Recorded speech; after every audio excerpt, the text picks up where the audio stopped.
Simcast, o seu podcast de emergência com medicina baseada em evidência e dicas práticas para aprimorar o seu atendimento no pronto-socorro. Fala galera, o Simcast é um podcast com propósitos educacionais e não deve ser usado isoladamente para diagnóstico, tratamento e prevenção de doenças. Além disso, não deve ser interpretado como um guideline, mas sim como opinião de nossos especialistas. Meu nome é Vinícius Offoli, eu sou um dos membros fundadores da Emergência Sim e a gente vai bater um papo hoje sobre hipertensão intraabdominal. Eu gravei uma aula só sobre como eu faço a medida da pressão intravesical, que é uma das formas que a gente estima a pressão intraabdominal. Então não deixem de assistir essa aula para vocês poderem colocar na prática as coisas que a gente vai discutir hoje, combinado? Bom, primeiro ponto. Tenho certeza que você está pensando, por que eu vou assistir um podcast sobre hipertensão intraabdominal se eu nunca vi um caso disso? Se eu nunca vi alguém que tenha atendido um paciente com hipertensão intraabdominal? Eu só leio sobre isso e esse paciente nunca chega, né? A primeira coisa que você tem que pensar é o seguinte, quantas vezes você já mediu a pressão intravesical? Se você nunca mediu a pressão intravesical, você nunca vai diagnosticar a hipertensão intraabdominal, né? Isso é impossível, né? Então, tenho certeza que a gente, às vezes, deixa passar esse diagnóstico simplesmente porque a gente não pensa nele, tá? Primeiro ponto, você já viu algum paciente que tem evoluído com lesão renal aguda? Ou algum paciente que tem evoluído com distensão abdominal? Ou que do nada fez uma isquemia intestinal, teve que ir para uma laparotomia e tirou metade do intestino? Eu tenho certeza que isso você já viu. E pode ser que esse caso tenha sido um caso de hipertensão intraabdominal que ninguém reconheceu, tá? A gente tem uma estimativa de 2018 de um estudo bem grande chamado HEROI, que estimou que 34% dos pacientes na admissão da UTI já tinham hipertensão intraabdominal, se eu aferisse em todo mundo que chegasse na UTI, tá? E ao longo da internação, isso chegou a quase metade dos pacientes, a prevalência de hipertensão intraabdominal. Desses casos, 3% chegaram a evoluir com síndrome compartimental abdominal, que é a manifestação mais grave da hipertensão intraabdominal quando eu já tenho disfunção orgânica. Primeira coisa que a gente vai discutir é um pouco sobre esses termos que eu acabei de falar, né? O que é hipertensão intraabdominal? É quando eu tenho uma pressão dentro do abdômen aumentada. Essa pressão a gente, em geral, estima através da pressão intravesical, apesar de eu poder fazer de outras formas. Quando a pressão intraabdominal está acima de 12, já está diagnosticada a hipertensão intraabdominal e ela se divide em graus 1 a 4 de gravidade. O grau 1, a pia está entre 12 a 15, o grau 2 entre 16 a 20, o grau 3 de 21 a 25 e o grau 4 acima de 25. E eu chamo de síndrome compartimental intraabdominal quando eu tenho uma pressão intraabdominal de 20 para cima, tá? Associada a uma disfunção orgânica. Então, síndrome compartimental intraabdominal é uma parte dos pacientes que têm hipertensão intraabdominal que tem um quadro mais grave, com maior pressão intraabdominal e que começam a ter disfunção orgânica. Isso é um quadro extremamente grave. E por que ele acontece? Eu vou fazer um paralelo aqui com a hipertensão intracraniana, porque é basicamente a mesma coisa, tá? Na hipertensão intracraniana, eu não tinha a pressão dentro da cabeça, que se tivesse muito alta, impedia o sangue de chegar lá dentro, e a pressão de perfusão cerebral era a PAM menos a PIC, e qualquer elevação na PIC reduzia a perfusão para o cérebro, certo? Qualquer órgão encapsulado, e isso aqui inclui o peritônio como um todo, também tem uma pressão de perfusão. Então eu tenho a pressão de perfusão hepática, eu tenho a pressão de perfusão renal, eu tenho a pressão de perfusão abdominal também, que é, no caso, a PAM menos a pressão intraabdominal. E qualquer coisa que baixe a PAM ou qualquer coisa que aumente a pressão intraabdominal vai prejudicar a perfusão de todos os órgãos dentro da cavidade abdominal como um todo, certo? Então, se a pressão de perfusão abdominal cai, eu vou ter uma isquemia hepática, eu vou ter uma isquemia renal, eu vou ter uma isquemia intestinal, né? Então, além de piorar a função renal, eu posso ter uma hepatite fulminante isquêmica, eu posso ter uma isquemia intestinal, e eu tenho certeza que vários desses pacientes que você já viu com isquemia intestinal eram casos disso, só que você não pensou nisso, certo? Outra coisa que pode acontecer é que se a pressão intraabdominal está muito aumentada, o diafragma é rechaçado para cima. e isso também reduz a complacência do tórax e pode dar uma insuficiência respiratória para o meu paciente. E assim como pode ter uma repercussão na função respiratória do meu paciente, a pressão intraabdominal aumentada reduz o retorno venoso e, em consequência, o débito cardíaco. E o paciente pode chegar para você chocado, tá? Vai ser um ecocardiograma de hipovolemia, né? Com um paciente chocado. E se você der volume, o paciente vai piorar ainda mais, tá? Então, é uma coisa que realmente você só diagnostica se você suspeitar e você só diagnostica se você aferir a pressão intravesical. Então não deixem de assistir a aula para vocês verem como vocês podem fazer isso. Não é nada de outro mundo, tá bom? E a síndrome compartimental abdominal a gente divide em primária e secundária. A primária é quando a doença primária que desencadeou a síndrome está dentro da barriga, né? Ou seja, é um paciente em pós-operatório, abdominal, é um paciente com uma ascite tensa, com uma carcinomatose peritoneal, com uma obstrução intestinal, qualquer coisa que seja dentro do compartimento abdominopélvico. Eu tenho uma síndrome compartimental abdominal secundária quando eu tenho alguma outra condição que não se origina dentro do abdômen que causa a síndrome. Por exemplo, o paciente tem uma sepse de foco pulmonar, choca, ganha um monte de volume, começa a ter edema de alça e aí faz uma síndrome compartimental abdominal. Esse cara tem uma síndrome compartimental secundária. E por último, a síndrome compartimental abdominal recorrente é o paciente que já teve um episódio resolvido de síndrome compartimental abdominal e que fica recidivando o mesmo episódio. Isso pode acontecer mesmo em pacientes que já tenham abordado cirurgicamente a síndrome compartimental abdominal.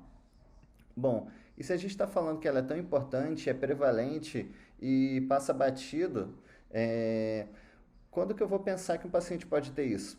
Primeira coisa, a gente pode medir de rotina a pressão intraabdominal em todo paciente que chega na UTI ou que tem alguma deterioração clínica, leia-se disfunção orgânica nova, respiratória, renal, hepática, etc., que tenha pelo menos 2 fatores de risco para ter hipertensão abdominal aumentada. Bom, e a pressão intraabdominal pode estar aumentada por alguns motivos. Primeiro motivo, por redução da complacência de parede abdominal. Isso pode acontecer quando o paciente tem uma pressão intratorácica muito aumentada, porque o diafragma vai ser rechaçado para baixo, nesse caso. Quando o paciente fez alguma cirurgia abdominal e a fáscia foi fechada, isso se tiver qualquer edema, né, de alça ou distensão de alça, se a barriga está fechada, eu posso ter uma hipertensão intraabdominal. O paciente que teve trauma intraabdominal ou queimaduras. E aqui, muito importante no contexto da COVID, o paciente em posição prona. Posição prona é um fator de risco para hipertensão intraabdominal. Tenho certeza que vocês pegaram algum paciente aí durante a pandemia que fez isquemia intestinal, tá? Então, beleza. Primeiro motivo, redução de complacência de parede abdominal. Segundo motivo, aumento do conteúdo intraluminal das vísceras ocas, né? O que pode fazer as vísceras ocas estarem com conteúdo aumentado? Primeiro, gastroparesia. Segundo, íleo, né? Terceiro, Ogilvy. Perfeito? Tudo isso é fator de risco para hipertensão intraabdominal. Terceiro motivo que o paciente pode ter aumento não do conteúdo intraluminal, mas do conteúdo extraluminal do compartimento abdominal. Ou seja, o paciente que tem uma ascite volumosa, o paciente que tem um pneumoperitônio, o paciente que tem um hemoperitônio, o paciente que tem uma hemorragia, mesmo retroperitoneal, você acaba comprimindo o compartimento abdominal e pode ter uma hipertensão intraabdominal. Quarto motivo para o paciente ter isso. O paciente que teve uma ressuscitação volêmica muito, muito importante, né, exagerada, seja o paciente que chegou depois de um politrauma, que foi politransfundido, ou um paciente que recebeu muita ressuscitação volêmica mesmo. E aí pode ser no contexto de pós-operatório, pode ser no contexto do paciente séptico que você está atendendo na sala de emergência e o pessoal deu uma exagerada. E mesmo que o cara não tenha sido muito ressuscitado, que o balanço hídrico dele não esteja muito positivo, se ele tiver alguma coisa que aumente muito a permeabilidade capilar, ele também pode evoluir com hipertensão intraabdominal, seja por uma ascite, seja por um edema de parede. E esses pacientes, em geral, são os pacientes graves, né? Quem tem disfunção endotelial, em geral, é o paciente grave. Então, o paciente hipotenso, acidótico, hipotérmico, que tem outras disfunções, como disfunção renal, o paciente que é um grande queimado, o paciente que chegou com abdômen agudo inflamatório ou perfurativo e teve que operar. Então, esses quatro grandes rolos de motivos são fatores de risco para hipertensão intraabdominal. E se o paciente tiver isso, você tem que medir a pressão intraabdominal, senão você não vai fazer esse diagnóstico, não vai nem conseguir suspeitar.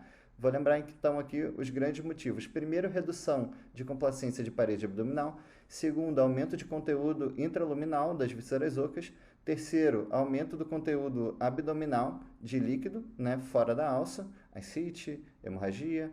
E quarto motivo, paciente que foi muito ressuscitado, né, que tem um balanço hídrico extremamente positivo, ou mesmo com balanço hídrico normal, que tem um aumento da permeabilidade capilar. Esse paciente tem um fator de risco para hipertensão intraabdominal e devem ter a pia aferida, tá? Mais uma vez, assistam a aula para ver como é que vocês fazem isso. Bom, se eu medir a pia e ela está acima de 12, a partir de 12 para cima, esse paciente tem hipertensão intraabdominal. Se a pia tiver de 20 para cima com alguma disfunção orgânica, esse paciente tem síndrome compartimental abdominal. Bom, se eu diagnostiquei a hipertensão intraabdominal, assim como na hipertensão intracraniana o meu tratamento vai ser em steps, aqui eu também vou ter um tratamento em degraus, certo? A cada degrau que eu subo, eu aumento a incidência de efeitos colaterais. Então, eu sempre vou tentar fazer as coisas de step 1 para depois progredir para as coisas mais invasivas, combinado? Então, vamos lá. Então, seja no step 1, step 2, step 3 ou step 4 do tratamento da hipertensão intraabdominal, eu vou ter cinco coisas, na verdade, que eu vou tentar fazer. Primeiro, reduzir a quantidade de líquidos de conteúdo intraluminal. Terceiro, reduzir a quantidade de líquido extraluminal, dentro da barriga, mas extraluminal. Terceiro, melhorar a complacência abdominal. Quarto, otimizar o balanço hídrico do meu paciente. E por último, 5, melhorar a pressão de perfusão abdominal. Então, vocês veem que boa parte dos motivos para ele evoluir com hipertensão intraabdominal são justamente as coisas que eu vou tentar fazer para controlar isso, uma vez que ela já está manifesta. Então, step 1, eu vou passar uma sonda nasogástrica no meu paciente, posso passar também uma sonda retal, tá? Se eu achar que tem uma dilatação muito grande de cólon, por exemplo, um Ogilvy, não adianta passar uma sonda nasogástrica, eu tenho que passar uma sonda retal. Se a minha obstrução e a dilatação de alças é mais alta, estômago, jejum no ilho, eu vou passar uma nasogástrica. Nasogástrica a gente passa sempre, retal passem se vocês acharem que tem uma grande dilatação colônica, combinado? Ao mesmo tempo que eu vou fazer isso, eu vou começar procinéticos para o meu paciente, seja procinéticos que hajam mais a nível de estômago ou que hajam mais em trato gastrointestinal baixo, combinado? Eu vou fazer um ultrassom de abdômen do meu paciente para ver se eu tenho algum líquido que possa ser esvaziado, né? Por exemplo, uma ascite. Eu vou tentar melhorar a complacência da parede abdominal fazendo uma sedação adequada do meu paciente, se ele estiver agitado, fazendo uma analgesia eficaz, porque a dor também aumenta a pressão intraabdominal. Se meu paciente tiver algum curativo que esteja apertado, né, apertando a barriga dele, eu vou tirar. Se for um caso de um paciente grande queimado, que tem uma escara, eu vou fazer uma escarotomia para tentar aliviar a pressão intraabdominal, melhorar a complacência da barriga. Aqui tem uma coisa que vai valer para todos os steps, que eu vou tentar evitar balanço hídrico positivo a qualquer custo e eu vou entrar com diurético para tentar mirar um balanço hídrico zerado ou negativo, combinado? E eu vou deixar, em relação à hemodinâmica, eu vou deixar ele com uma PAM de pelo menos 65, nem que eu tenha que entrar com droga vasativa, porque aqui eu vou restringir bastante a administração de fluidos, a ideia aqui é droga vasativa precoce, porque, mais uma vez, se a pressão cair, vai piorar ainda mais a pressão de perfusão intraabdominal. Bom, se isso não resolver, eu vou para o step 2. No step 2, aqui eu vou reduzir a nutrição enteral para diminuir a quantidade de líquido dentro das alças. Se meu paciente tiver fezes no cólon, eu vou administrar um Clister. Também não adianta fazer Clister em quem não tem nada para sair, certo?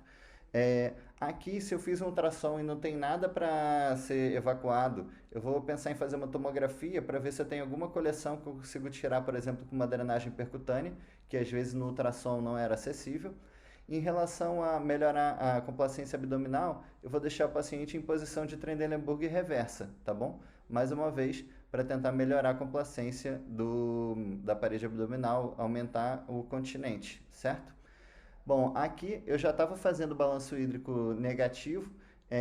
Aqui eu vou tentar intensificar a negativação do meu balanço hídrico, por exemplo, aumentando a dose de diurético, deixando mais frequente a dose do diurético, e vou manter o paciente com uma pressão adequada.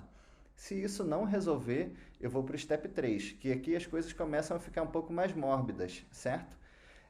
Eu vou considerar fazer uma colonoscopia descompressiva para retirar o que eu conseguir de gás dentro do colo do meu paciente. Vou parar a nutrição enteral para não ter nenhum aporte, aumentando a quantidade de líquido dentro da luz dos vasos. Eu vou pedir uma avaliação da cirurgia para ver se eu tenho alguma lesão que eu possa tirar cirurgicamente, se eu posso fazer uma laparotomia para evacuar alguma lesão com efeito de massa. E o meu paciente que já estava sedado, eu vou aprofundar a sedação dele para RAS-5 e eu vou começar bloqueador neuromuscular para melhorar ainda mais a complacência da parede abdominal. E nesse momento, provavelmente, meu paciente já não está urinando tão bem, por lesão renal aguda, induzida pela síndrome compartimentar abdominal. Se esse for o caso, eu vou passar um catéter de diálise e vou começar outra filtração para negativar o balanço desse meu paciente. Se nada disso resolver, eu vou para o último step, que é o step 4, tá? E aqui é aquele paciente que já tem uma síndrome compartimental abdominal manifesta, tem disfunção orgânica, tá? A pressão intraabdominal é refratária a todas as medidas que eu já fiz antes, tá? E aqui vai ser importante eu já ter chamado o cirurgião desde o step anterior, porque o que eu vou fazer aqui? Laparotomia para descompressão abdominal, tá? E esse paciente aqui vai ficar com uma peritoneostomia para eu conseguir controlar a pressão intraabdominal e tentar interromper esse ciclo vicioso de disfunções orgânicas que já está instalado. Esse paciente tem uma mortalidade super alta, tá?